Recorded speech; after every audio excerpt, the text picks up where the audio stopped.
What's good, cuz? Welcome back to the channel. Today I'm bringing you all another MLB The Show 21 Diamond Dynasty video. And in today's video, we are talking endgame cards in Diamond Dynasty right now. We have about a month to 2 months left of MLB The Show 21 Diamond Dynasty until we're waiting for the Show 22. So today, we're going to be talking about some cards I believe that will be in the endgame God Squad lineups and some positions where I think we're still waiting for that #1 endgame card at that position. So if you're excited for the video, do me a favor, hit the like button, hit that subscribe button if you're new. I would greatly appreciate it. But without further ado, I hope you all enjoy the video and let's get it.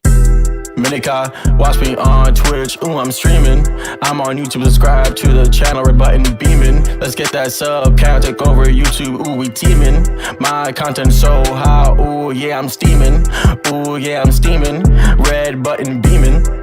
Ladies and gentlemen, I am back on MLB The Show 21 Diamond Dynasty, and today we are talking the end game. We are almost at the end of September right now, which means October is right around the corner, which means we have about 1 to 2 more months of MLB The Show 21 Diamond Dynasty content until we wait until MLB The Show 22. So I think at this point, we have some cards in the game right now that are end game cards, cards that will be the best at their position or will be on every God Squad till the end of the year, until we get that new game. But I think some positions we don't have our end game card yet. So today we're going to be taking a look at every single position in the game, seeing which cards are end game, seeing which ones are not. These are going to be just my opinion. So if you think a position has an end game card, feel free in the comments down below to let me know why you think that card is end game. But let's get into it. So we'll start things off with the first baseman position. Now this is one of the positions I believe we do not have our end game card yet, because there are a lot of good first basemen, but there's not a great first baseman. All of them have their flaws. Now we're going to start with the 99 Frank Thomas. A lot of people think this is the #1 first baseman in the game. In my opinion, it's very close between this card and the Vladimir Guerrero Jr. card. Now this Frank Thomas, he obviously has great hitting stats, great contact, great power, but he is a bad fielder. And one problem with this Frank Thomas card that I know a lot of people are having right now is because he's 6'5", pretty big with a bigger strike zone, and he has a pretty bad swing. Honestly, his swing has not been great with that bigger strike zone. So I see a lot of people actually going back to Vladimir Guerrero Jr. But the problem with Vladimir Guerrero Jr. is he's not the best against a lefty arm. He's great against righties. Luckily right now, the best starters in this game right now are righty arms. So Vladimir Guerrero Jr. definitely mashes against those righties. He's an okay fielder, but I think there's going to be another first baseman that comes out at some point in the year that's going to have the hitting stats of Frank Thomas with a little bit better fielding stats, with a better swing, maybe even a lefty bat, because we don't have a great lefty bat first base in the game right now. The closest would probably be David Ortiz, but he has his flaws as well. Also not a great fielder like the Frank Thomas, and he's not great against lefty arms, and his contact against righties is very good, but for the first baseman position, there's some better options. Now we're going to talk second baseman. At the second base position, this is one of the worst positions in Diamond Dynasty right now. Majority of players are using a shortstop at the second baseman spot. We definitely don't have an end game second baseman yet. The best second baseman in the game right now is the 99 Jackie. Now he's not a bad card, but there's definitely room for improvement, especially at the end of the year. He has great contact stats, no doubt about it, but the power a little low for my liking. He's a good fielder, not a great fielder. The speed obviously is very, very good, and he's pretty versatile. He can play first base, third base, and left field. The Craig Biggio is basically this Jackie Robinson card, but a little worse in every single category. So I definitely think the second baseman position is going to need some work. I don't think we have our end game card here. Now we have the shortstop position. Now there are a lot of great shortstops in the game right now, but I still think we're missing that #1 elite shortstop that stands above every other card in the game right now.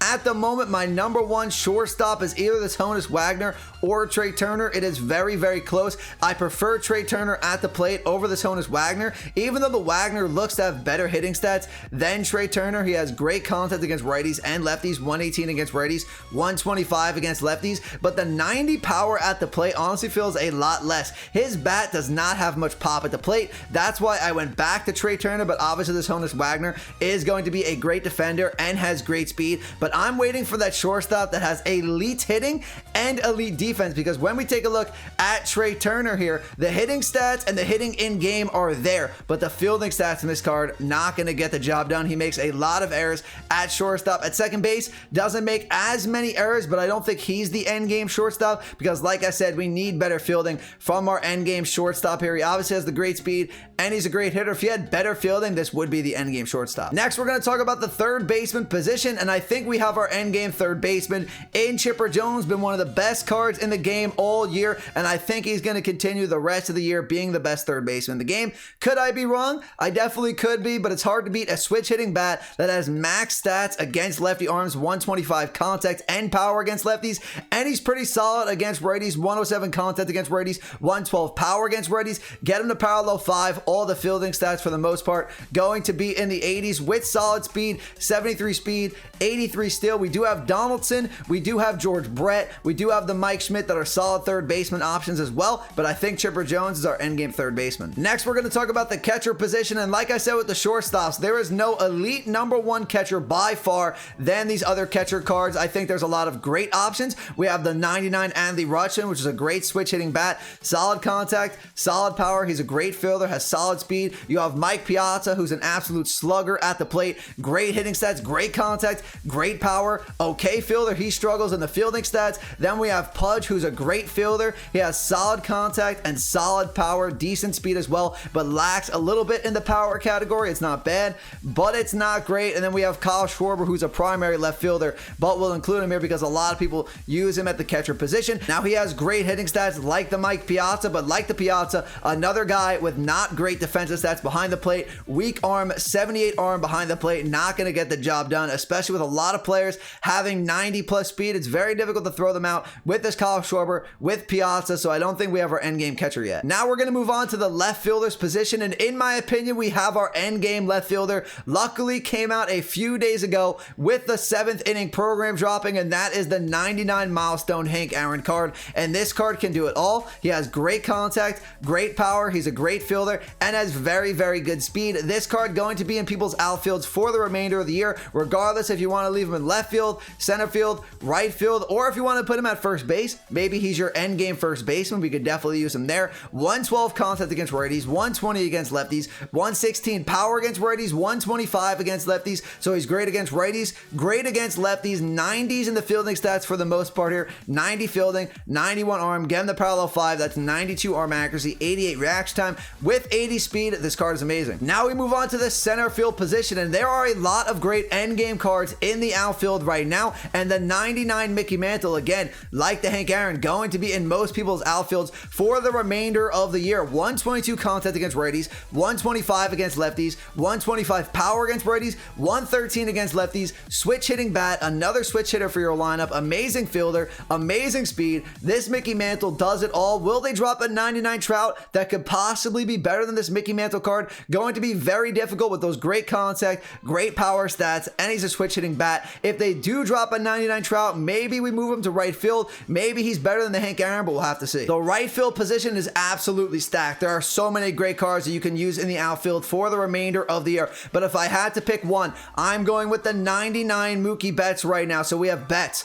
we have Hank Aaron, we have Mickey Mantle in the outfield as our end game outfield. Will they drop a new 99 overall that takes the place of either Mookie, Hank Aaron, or Mickey Mantle? It's definitely possible. If they drop a 99 Trout, I will be using 99 Trout in my outfield somewhere, but I don't know who I would take out right now. But I think Mookie Betts at the moment is endgame. It's close between him and Hank Aaron, who I would take out for 99 Trout. This Mookie does it all as well. He's a great fielder, great speed, amazing contact for those higher difficulties, Hall of Fame and legend, and he has solid enough power to get the job done. 123 contact against righties, 125 against lefties, 101 power against righties, 114 against lefties, and the fielding stats are amazing. 99 fielding, arm accuracy, and reaction time with 90 arm, 80 speed, 82 steal, another amazing card. And if you wanted to, you could use his Mookie Betts at second base so he can be our endgame second baseman. Now we'll talk about the starting pitcher position, and obviously for the starters, you're going to need 5 in your rotation. So I'm going to talk about some pitchers I believe will be in the endgame starting rotation,